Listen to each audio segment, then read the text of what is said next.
You all for Guru Ravidas Jayanti and Sant Gadge Baba Jayanti. That was yesterday. I welcome you all to yet another amazing session we have planned for this morning. I'm Amrapali Sukhdevi, member of PhD and moderator for your session today. Boston Study Group, a registered nonprofit organization, is dedicated to working towards a just and equitable society that allows all of us to coexist in all shape and form. Ambedkar Lecture Series, that is ALS, is one such effort to provide a platform to where a healthy and respectful conversation can be had on various topics concerning us today. Coming to our speaker today, Sandhya Gawali is going to be speaking on how sexual attacks and character assassinations that women face in the workplace are closely tied to the vulnerability of their workplace and caste location. A topic very relevant today, and I personally am looking forward to understand and learn some strategies for resistance in such situations. Sandhya Gawali is a doctoral research fellow at the Center for Women's Studies, Jawaharlal Nehru University, New Delhi. She holds an MPhil in Women's Studies from Savitribai Phule Pune University. Her MPhil research focuses on the content analysis of sexual harassment materials proposed by state, corporate, and feminist organizations. With 4.5 years of experience in research and gender sensitization training, Sandhya has worked with Women's Studies Center at Savitribai Phule, Pune University as a research associate. Her responsibilities include conducting workshops on gender sensitization and sexual harassment, content writing, and ensuring the effective functioning of the internal committee against sexual harassment. Currently, in the final year of her PhD, Sandhya's doctoral research sheds light on women workers in the informal sector, focusing on the nature of work and gender relations in the workplace. Her research field is the wholesale vegetable market in Pune city. She aims to explore how social institutions such as caste, class, gender, and marital status regulate women's labor market entry and shape gender and labor relations in the workplace.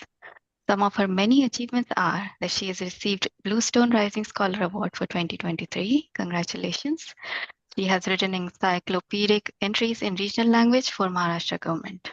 In her talk today, she plans to delve more into women's experience of sexual harassment in the informal sector, specifically the marketplace in Pune city known as Bazaar. For our session today, I would like to mention that Sandhya has a hard stop at the hour mark. So the plan is that she plans to speak for first 30 minutes and plans to keep the last 30 minutes for questions, any questions there may be. So I will ask that we save our questions for last. And with that, I will hand it over to Sandhya. Thank you, Amrapali, and Jai Bhim to everyone. I thanks to the Boston Study Group organizing committee for giving me the opportunity to present my research work on their platform.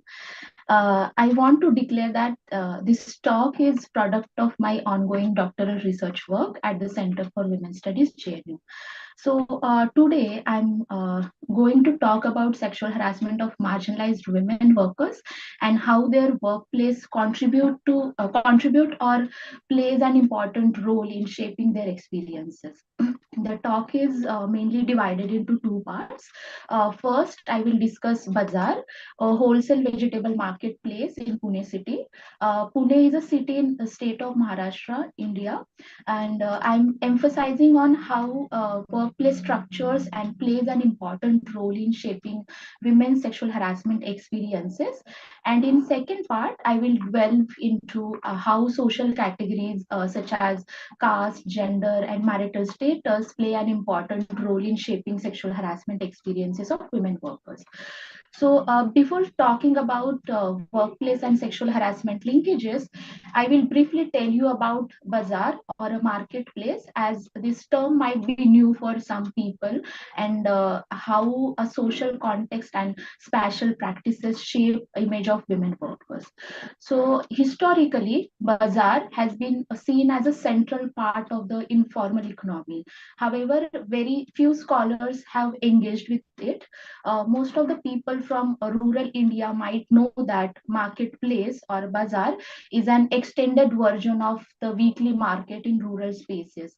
However, due to the expansion and development of urban towns and cities, the marketplace nature and modes operandi changed gradually and turned into a permanent covered structures for the supply and consumption of agricultural produces serving cities needs. So I'm in my research, I'm focusing on structured and built urban form of the bazaar. The name of the bazaar which I am studying is Chhatrapati Shivaji Market. It is spreaded across 10 square kilometers and divided into 5 sections, including fruit, onion, potato, vegetable, flour, and grain market. However, while reading around Bazaar, I realized that this space has been repeatedly stigmatized and criminalized by dominant discourse on the public space. Moreover, Bazaar as a term has been seen negatively. Most of the Indians might know that Bazaar has been used in several contexts, and but particularly if someone wants to degrade women, they often use Bazaru Bai or Bazaru Aurat term. So bazaar has been used to in a metaphorical and in relational way to represent bazaar as outside to ghar. Ghar is a domestic sphere or home. Thus, women who spend too much time outside the ghar or who are blunt speakers often called as bazaru aurat. The bazaru aurat means woman of loose moral. So to they use this term to show implicit connection of good housewife. So this Bazaru Aurat figure creates a distinction between respectable and disreputable women. Similarly, when I started my field work, women workers often underline that Bazaar is not a good place for respectable women. It is their majburi or helplessness that they are working there. This reply by women workers pushed me in pursuit of why women viewed their workplace bad. So I thought to investigate the bazaar's history and examine how women who access it for their livelihood purposes face humiliation and marginalization due to negative connotations of their workplace. Thus, I started the quest and I realized, and I have argued this in my current working paper, that the negative connotation of bazaar is a colonial construct. Similarly, spatial practices and socio-cultural factors such as caste purity and gender relations play an important role in constructing negative connotations of bazaar. Now I will explain how I reached to the conclusion that is bazaar is a colonial construct and how socio-cultural factors aggregated the negative connotations further. I started my research entry point by raising important questions. First, why does space like bazaar get stigmatized and criminalized? Second, how workplace shape women's everyday experiences of gendered and caste-based humiliation, which further complicate the experiences of sexual harassment. And third, how do women workers make meaning of bazaar and resist a male-dominated space? So to collect data, I followed an ethnographic approach and conducted in-depth interviews with 88 women workers based on a simple random sampling. I have used space and marginality as conceptual frameworks to draw out the interconnections between respectability and marginality. Similarly, the paper has incorporated participatory observations and informal communications with women, men, and middlemen. To maintain confidentiality, I have omitted the real names of women respondents and instead utilized the initials of their first and last names. So, studies on bazaar show that bazaar often represented as dirty place, filthy drains, disgusting cellars, or crowded or noisy lanes. If we look at the history of bazaar, one can get to know that the negative connotation definitions of bazaar as filthy, unhealthy, and discussed is a colonial construct. When India was under the rule of colonization, Englishmen viewed bazaar as a dirty and disorderly due to the fear of political rebel and the space of spreading contagious diseases. So, garbage modernity and the citizens' gaze, Dipesh Chakrabarti argues that the bazaar was seen as a place where conspiracy, plan of rebel were plotted and carried out against the government authorities. Similarly, medically, the bazaar was seen as threat to Europeans' health in India, as many Indians, majorly working classes, collect in large number. Therefore, British rule criminalized the bazaar space, Indian working bodies, and discouraged people not to participate in bazaar's activities. However, in the contemporary period, the connotation has not much changed. Still, the bazaar remained a bad, filthy, and impure place, especially for women workers. The socio-cultural context of this is undoubtedly embedded in an intermixture of castes. As I said earlier, bazaar is a social institution. It is not inhabited by any particular caste or caste. Men, for instance, middlemen, coolies, retail customers, truck drivers, hawkers from different castes and classes access these spaces and deploy to do work in the bazaar. And if women, especially women workers, come in sexual contacts with them, they and their caste would get polluted. Thus, women are restricted from accessing bazaar due to the fear of forming consensual relationships with undesired men. As underlined by Ambedkar, women are the gateways of the caste system. Symbolically, they represent honor of the family and community. Therefore, to maintain caste purity and honor, control of women's sexuality and access to spaces becomes a vital task to caste patriarchy. Therefore, bazaar is not seen as a good place for respectable women. In addition, special practices such as sexual solicitation create marginalization of women workers. Spaces like bazaar or street corners, you can read more about street corners. There is study by Swati Shah, so you can read about street corners. These spaces basically known for sexual solicitation, as women get clients easily in these spaces. Thus, a figure of sex worker has been seen with disgust and perceived as polluted bodies. And if they come in the contact of good women, they may defile other women. Therefore, sexual solicitation is one of the reasons behind viewing bazaar as a polluted and impure space for respectable and good women to work. Thus, women are discouraged from accessing public spaces like bazaar, and if they access it, they are understood to be loose and as opposite to respectable or ideal women. Here, one needs to understand that respectability is fundamentally defined by gender division of private and public spaces. Thus, in the interviews, due to negatively constructed connotations of bazaar, women and men workers underline that bazaar is a disgraceful or bad place for respectable women. In short, as underlined by women workers, those do not have respect can work in the market or bazaar or keep their izzat or honor at the home or at the gate of the market and enter in search of their livelihood.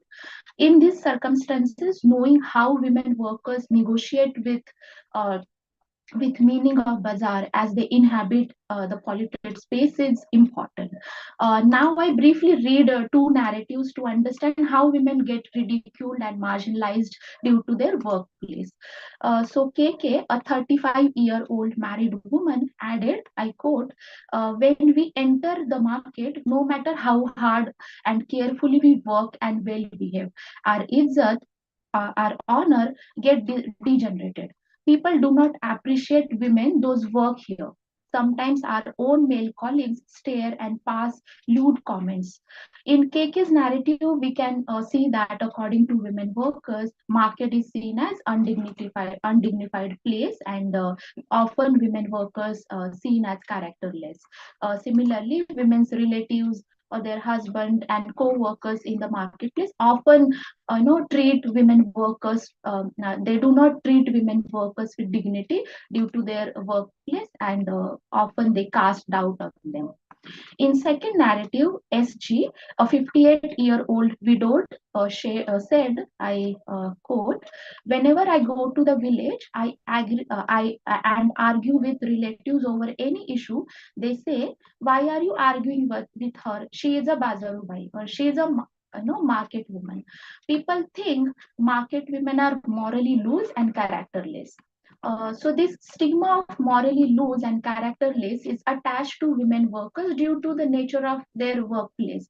In Esther's case, her marital status aggregates and normalizes her character assassination, and because being a widowed, she does not has husband's control over her sexuality. Hence, often her relatives and co-workers get a chance to question her sexuality.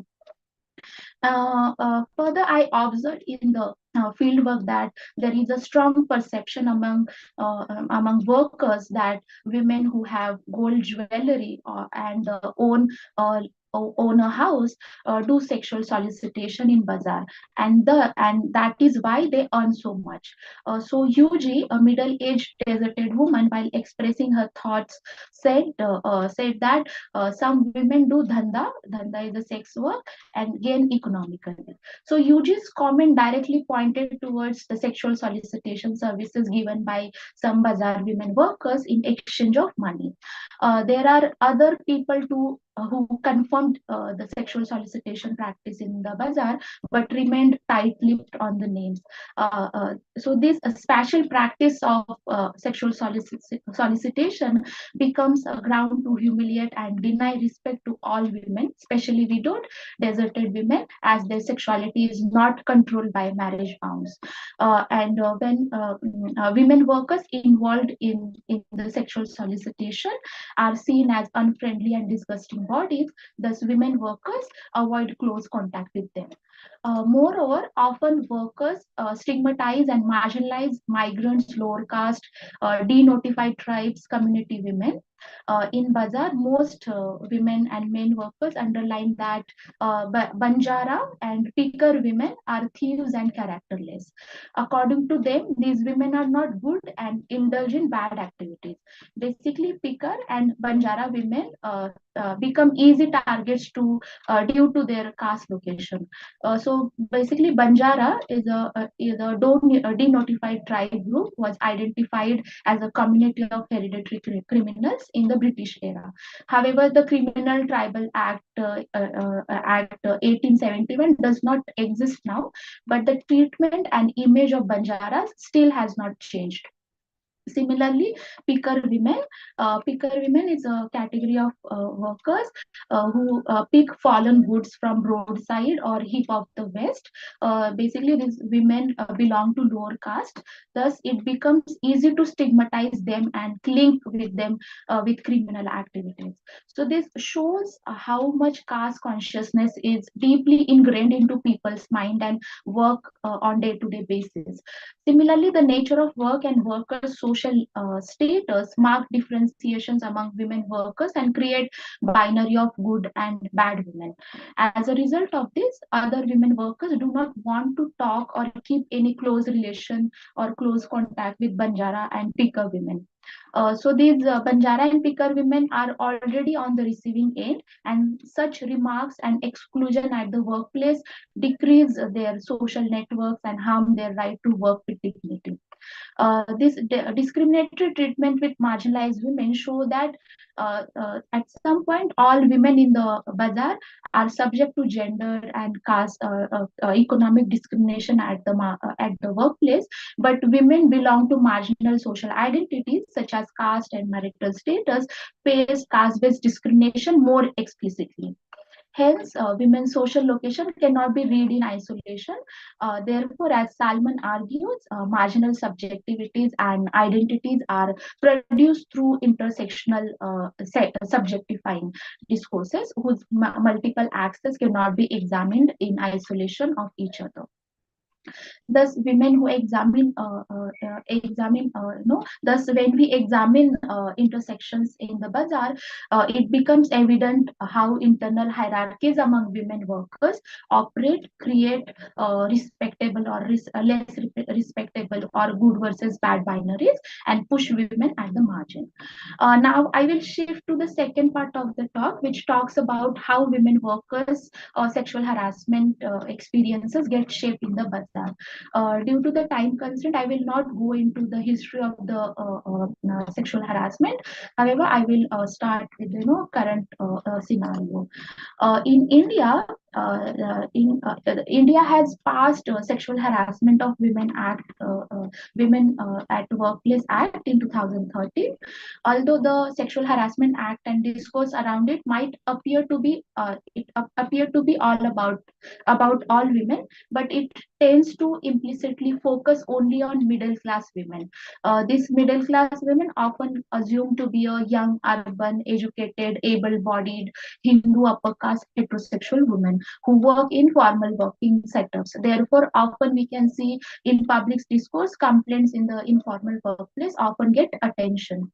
But what about informal work setups? There is no account of experiences of women. How do they survive in these conditions, or how do they go? How do they go? Where do they go and file their grievances? There are so many questions which are unanswered and unexplored. So, considering all the questions, I attempted to explore Bazaar women's experience of sexual harassment, as Bazaar is an informal work sector. So women's narratives suggest that from forms of humiliation based on gender and caste should be acknowledged in the discourse on sexual harassment. The paper argues that women belong to marginal social identities, face gendered caste-based discrimination and sexual harassment more explicitly.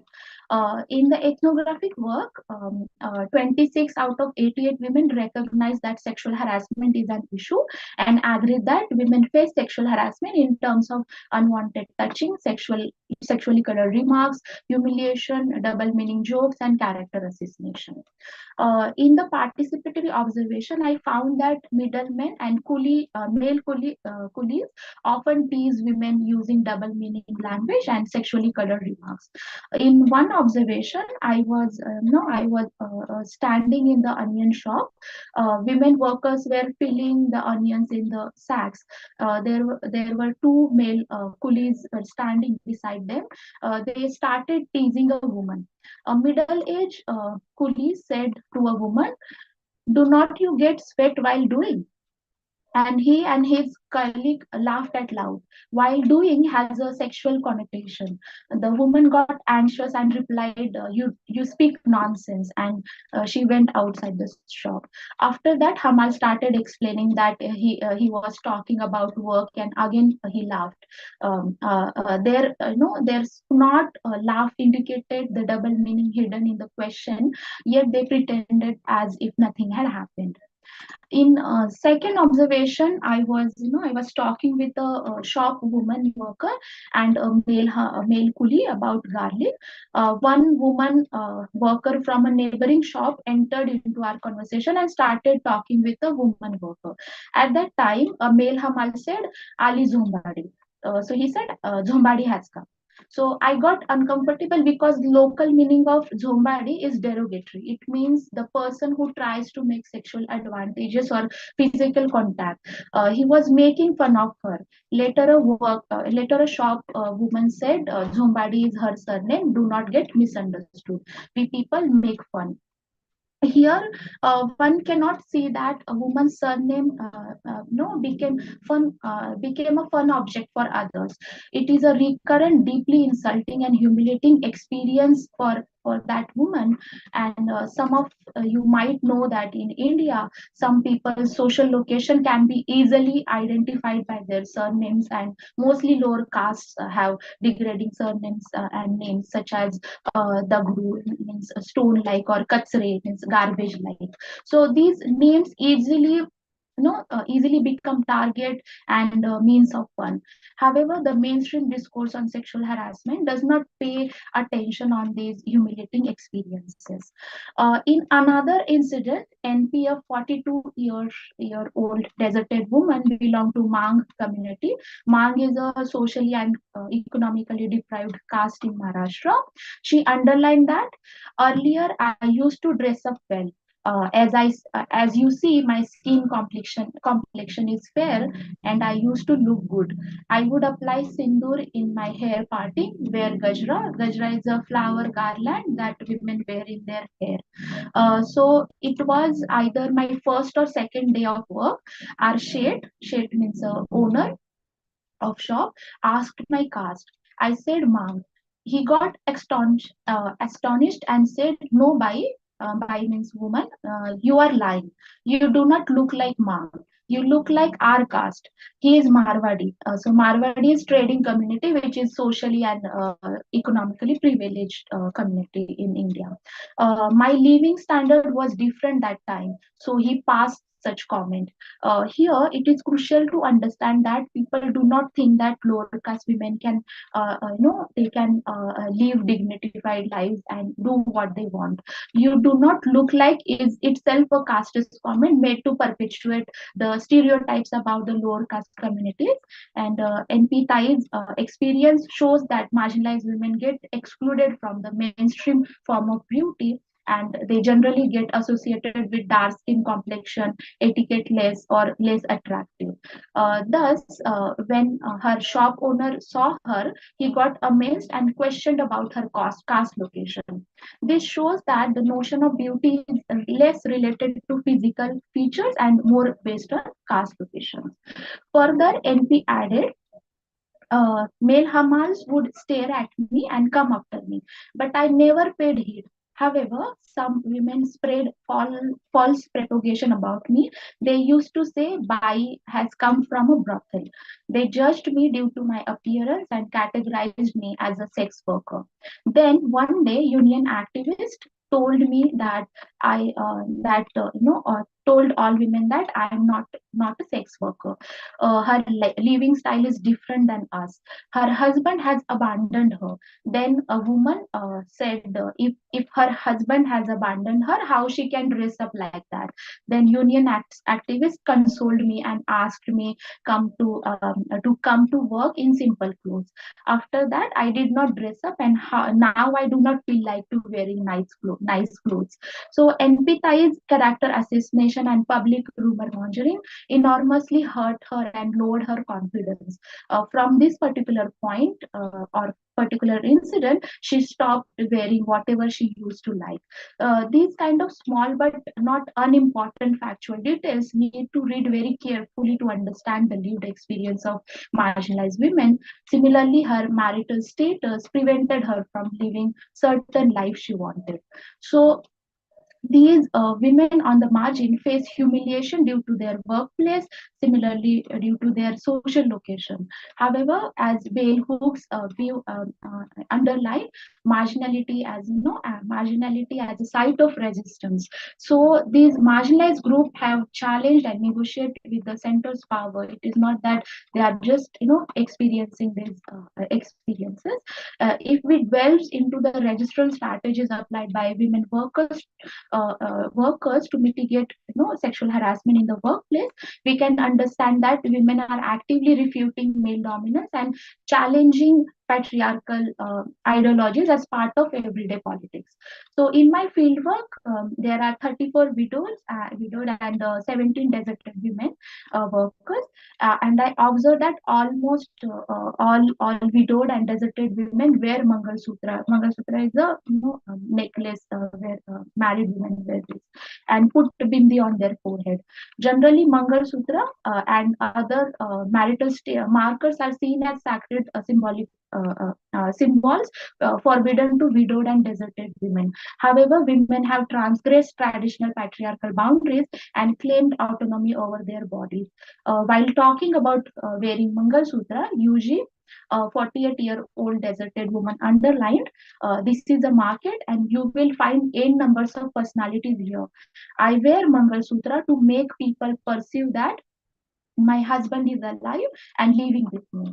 So this is not the only story of UG, but other women also shared same kind of stories. That and by wearing marital symbols, symbolically, women are trying to say that their sexuality is legitimately controlled by their husbands through marriage bond. They think that claiming their marital status will lead toward more vulnerability, and it will send a message that they are sexually available. Therefore, to avoid this vulnerability, they wear marital symbols. And we know that these marital symbols are closely associated with respectability, because in India, we see that marital women get more respect than widowed or deserted women. So, while reading marital symbols as a strategical move, one needs to understand that we understand that with these marital markers, women tend to construct an image of respectable, good wives who are worthy of being in the bazaar. So such symbols can create a bubble of private domestic space around women, even as they transgress into public space. Women's second strategy involves mixing with the environment and be like other men colleagues. So the majority of women underline that women have to be bold if they want to work in the market. Thus, talking back or tit for tat becomes very essential strategy. Women use male dominated workplace language to talk back. Their actions show that they are daring to disgrace. As Bell Hooks defines talking back as an act of risking and daring. So women take this risk of talking back to keep their image clean and oppose unwelcome behavior and remarks. Here, talking back is a strategy of resistance and a political gesture that challenges the patriarchal political dominance. For their daring to talk back, they often get labeled by male co-workers as moofat or blunt speaker and characterless. Women who rebel or talk back are not considered ideal women, and women's assertion has always seen or viewed as dangerous and transgressive by patriarchal norms. And according to the patriarchal norms, women have to be submissive, timid, whereas most of the bazaar women are assertive and talk back to men. So we can connect SG's a widowed experience where she goes village, and whenever she argues with relatives, they viewed her characterless or blunt speaker. So they don't give her they don't consider her good woman. So as a result, bazaar women or bazaar women workers are not seen as ideal good women. Thus, in order to suppress these women, patriarchal ethos stigmatizes and marginalizes them and denies them respect, dignity, and full personhood. The last but not least resistance strategies applied by women workers involve collective action. So some women underline that if they observe a man is teasing or stalking, they grab and beat that man. So SD, a 52-year-old married woman, underscored, I quote, when will the market committee take actions on our issue? Till that time, why should we wait for justice? If a man harasses a woman, we collect 5 to 10 women and beat him up. So he would not behave in the same manner.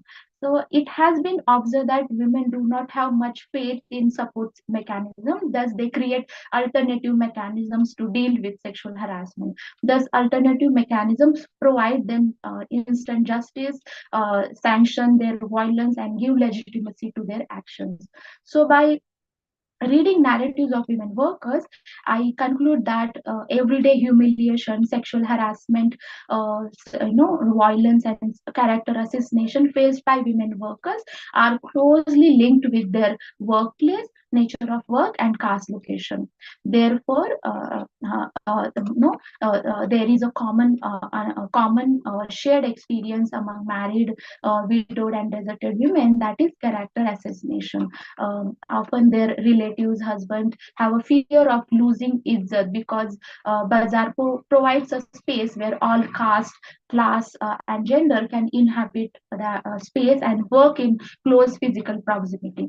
Thus, caste patriarchy views it as a threat to families' izzat and caste purity. Similarly, the space is also accessed by women for sexual solicitation, so it adds more negative connotations to bazaar as a public space and a workplace. Therefore, relatives try to control women's access to public spaces and sexuality through physical and psychological violence. In addition, it also creates good and bad women binary, and women try to negotiate with it. It shows that bazaar does not treat women as equal to men, but it also shows that it does not treat all women equally. It creates hierarchies within women who are already who are already marginalized. They are marginalized based upon caste, marital status, and good versus bad binaries. So, however, women do not stay docile bodies, and they actively report and resist everyday violence at the workplace. So, I think I will stop here, and we can open this floor for the further discussion. Thank you. Thank you, Sandhya. That was really beautiful. And if someone have questions, okay, I see raised hands. So Satinath has a question. Go ahead, Satinath.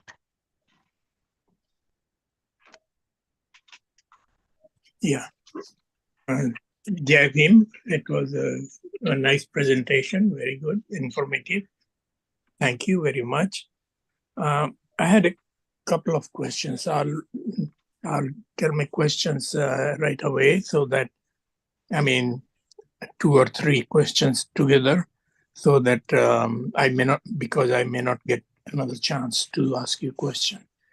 Now, first of all, you mentioned about association of bazaar with the bad women or women of bad character or whatever as a colonial legacy. That means that you don't think that was the kind of association before the British. I mean, did you look into how the bazaars were considered by Indians before the British came? Okay, it's a question. And now, second question is at the top of my mind. Somehow, I have in India. I'm from Bihar, Patna, Okay. Yeah. but I lived in Delhi for spent a lot of time in Delhi too. I have suggested a number of young women to go into nursing, because there are a lot of nurses needed and they are reasonably good, well paid. But they kind of feel queasy about going into nursing. I don't know why this kind of disdain from the profession of nursing. It's it's closest to the doctor's, profession. And if you could elaborate on how nurses are viewed or why, it's just beyond me.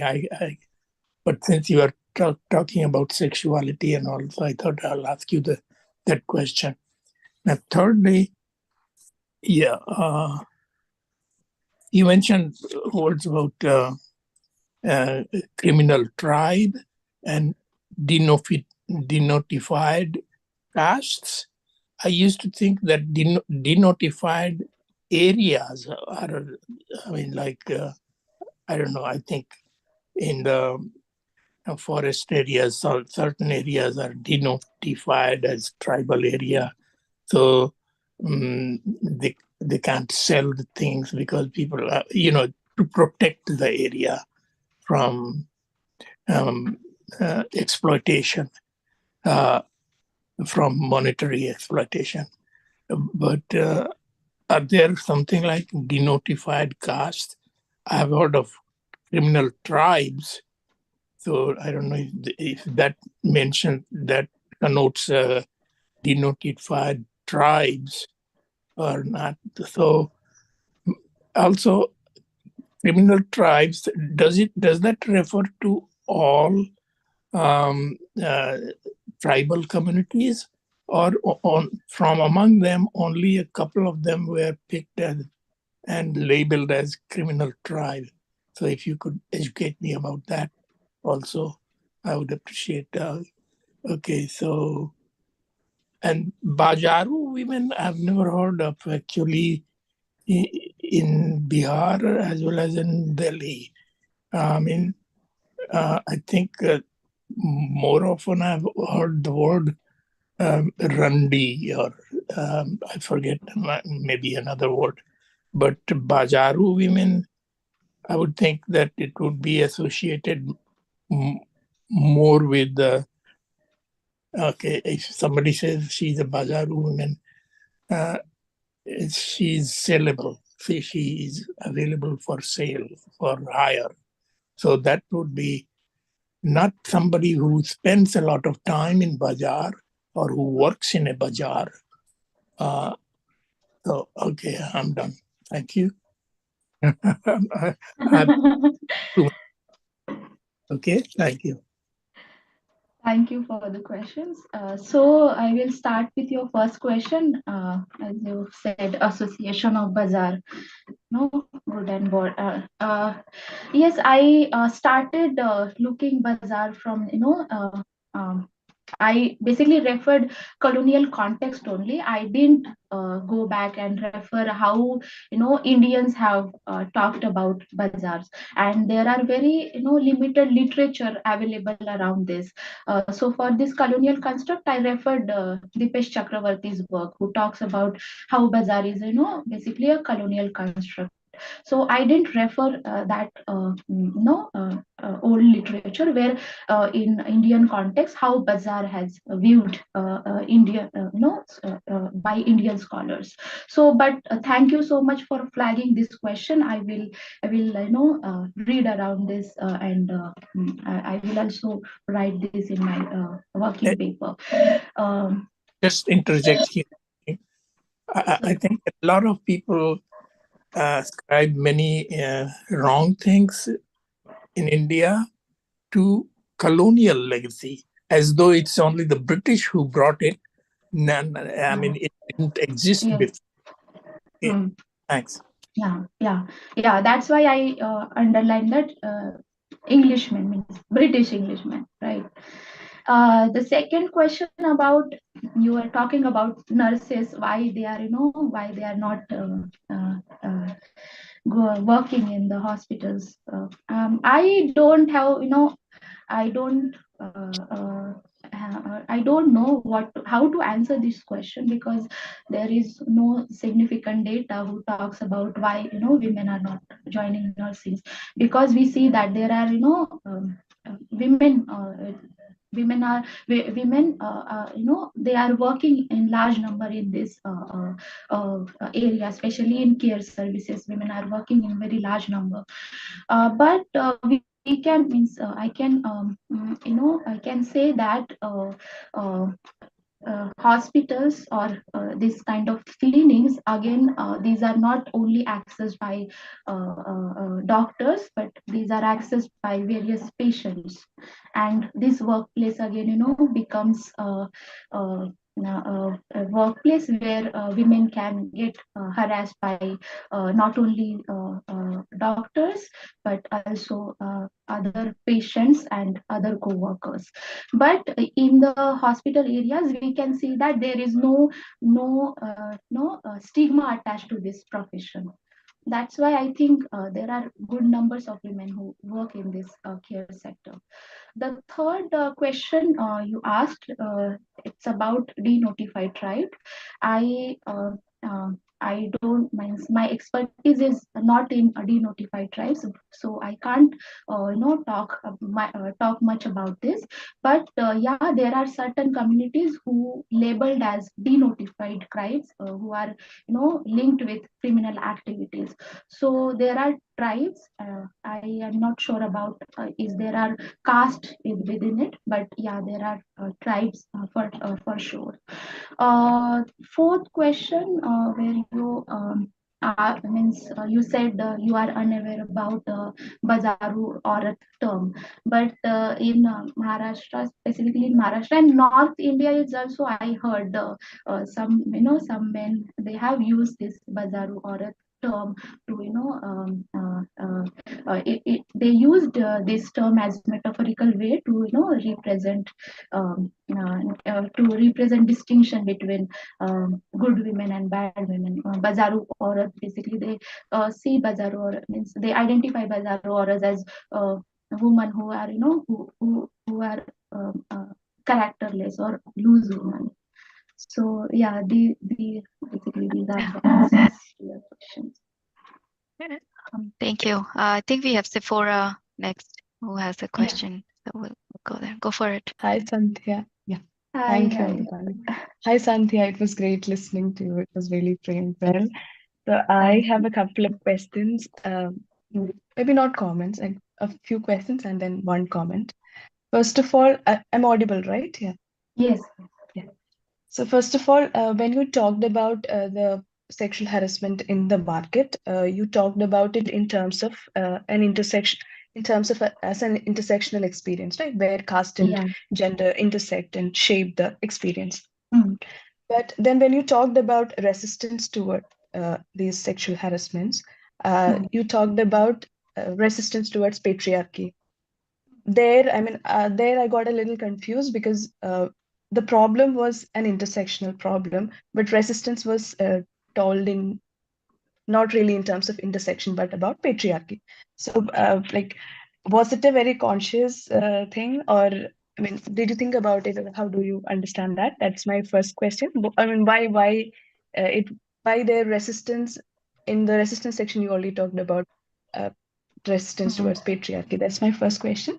And then the second question is that so even when you talked about the resistance, for instance, the women wearing sindoor or using curse words, these two, uh, you you follow me? Are you able to hear me, Sandhya? Yes, Sipora. We No, are. I didn't get you. Yeah. Yeah, So if you could rephrase your question. Can Yeah. you repeat your question? Yeah.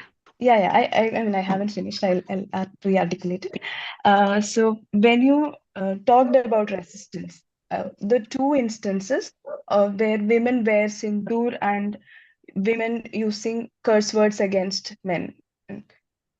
I mean, I was confused. How does it actually challenge patriarchy?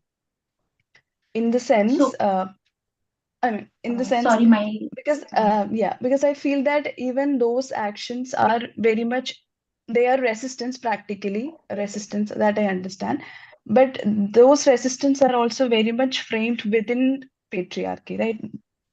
Because marriage is a patriarchal institution, and they are following. I mean, they're adopting marital symbols to resist.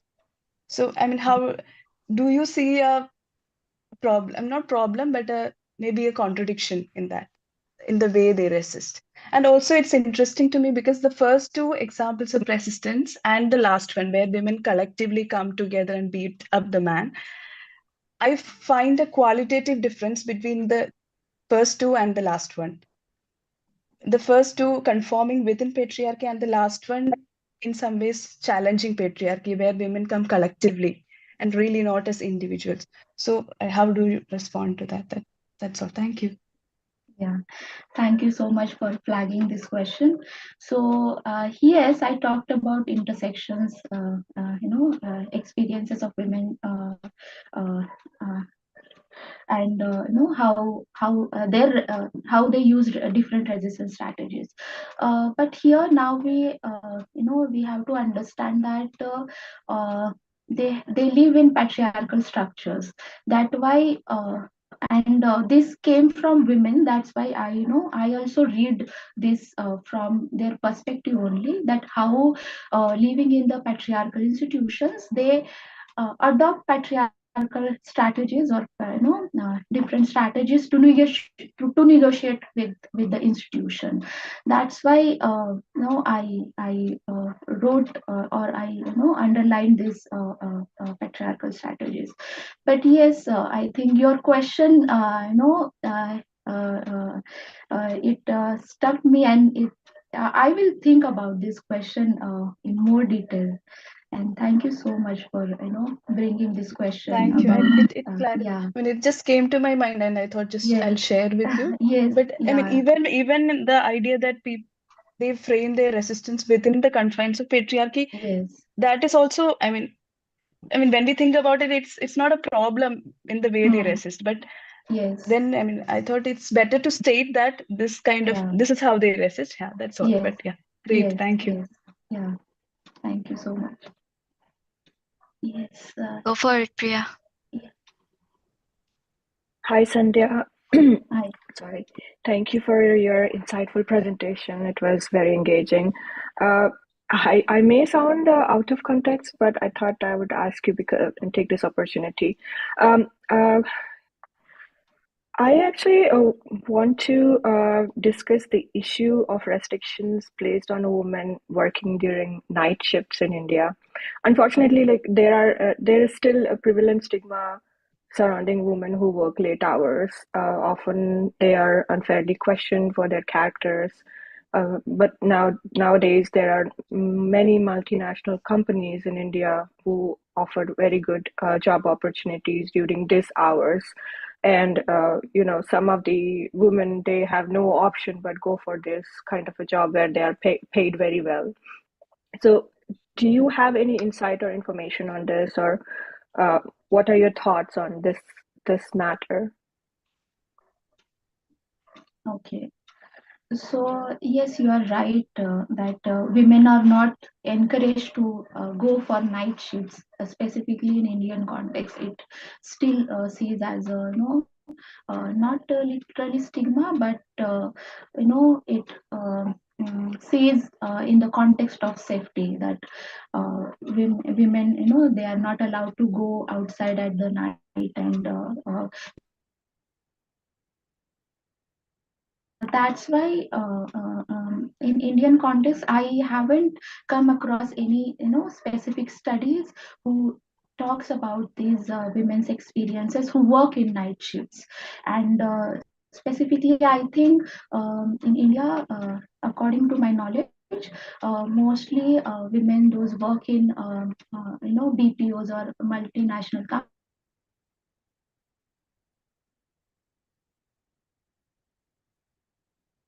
are they willingly taking night shifts or not.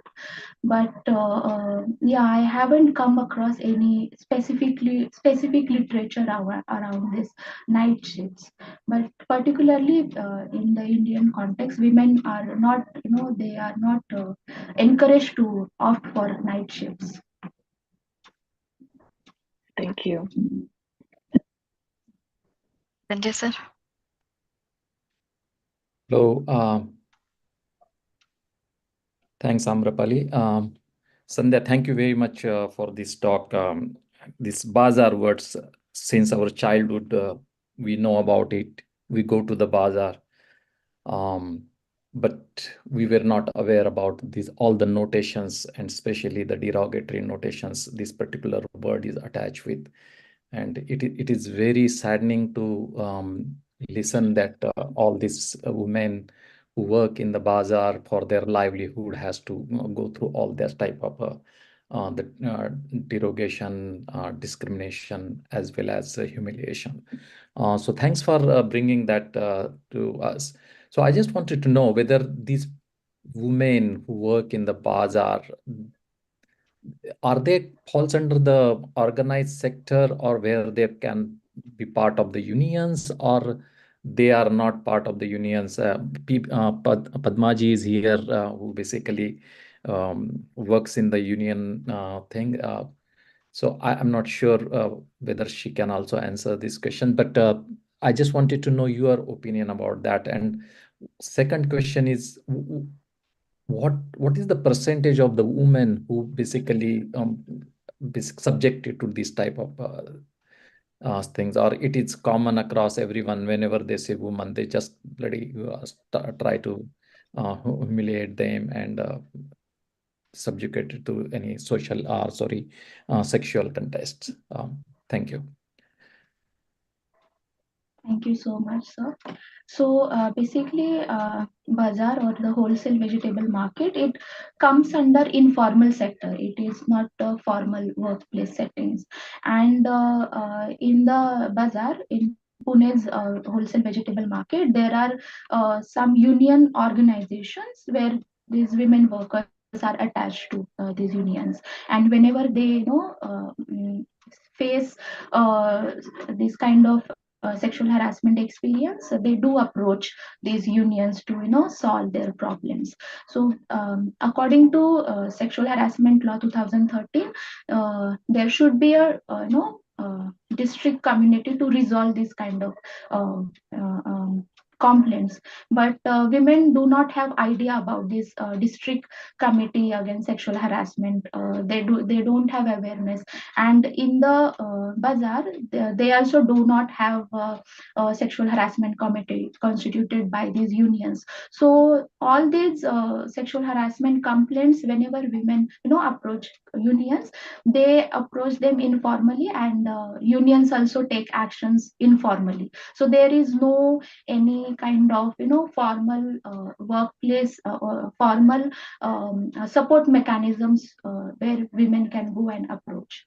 The second thing, women are prone to these sexual harassment experiences, and as I said in my because I have data through my research data, where around 26 women, they agreed that yes, they accepted the existence of sexual harassment of women at the workplace. But sadly, we do not have data around how many women experience sexual harassment in the workplace. We do not have data around is there internal committee against sexual harassment is constituted in the formal work settings or not, how many district committees we have, we have or do not have. So we do not have this kind of data. And interestingly, there is one study done by Martha Farwell Foundation and Priya organization in 2018, where they underlined that out of 655 districts in India, only 29% of district only 29% of districts constituted local committee according to the law. So we can see that women workers in the informal sector, they have very last recourse to go and approach this informal go and approach these district committees. But sadly, there are there are no system at the place where women can go and approach and fight their grievances. So there is no specific data available, specifically in Indian context. And moreover, these women, even if they are getting basically subjected to this type of behavior, they may not be reporting it also because of Yes. the repercussions, and they have to work. That is their livelihood. So they have to go back to the same place, work there, and all these, and they just can't antagonize the people. That is what the thought process must be coming in place. There are different studies. For example, study by V. Gita, then Anagha Sarpodar. They have written about possible reason behind not registering formal complaint against the perpetrator, because they have fear of losing job. They have stigma is big issue. Then what if I file complaint and other people will start gossiping about me? So stigma is another issue. Then power relations is another reason behind not registering cases. And it is always the woman who gets blamed. So that is another Yeah. thing. Yeah. Thanks, Sandhya. All right, I think we'll have to stop here for questions because we are at the hour mark. And I would like to conclude this session with just one thought that I had, Sandhya, and this is not something that you have to answer right away, but I do realize that there is some sort of discrimination and sexual harassment in every level, not just Bazaar, but even in corporate level, even here. But we are in a much better position. So if there is any way that we can do something towards resolving this problem, any thoughts on there? I would like to hear about it. I'm sure everyone would like to hear about it, and you know how to reach out to us if should we be of any help. And with that, I want to give a couple of announcements before we end this session. Like we mentioned in the starting, BSG is calling for entries for spring edition of its digital magazine for global Ambedkar diaspora called The Awakened. And the links to submit an entry are pasted in the chat box. And lastly, you can reach us at contact us at bostonstudygroup.org should you have any queries or even appreciation for us. Thank you. This was a great session. Thank you. Thank you so much.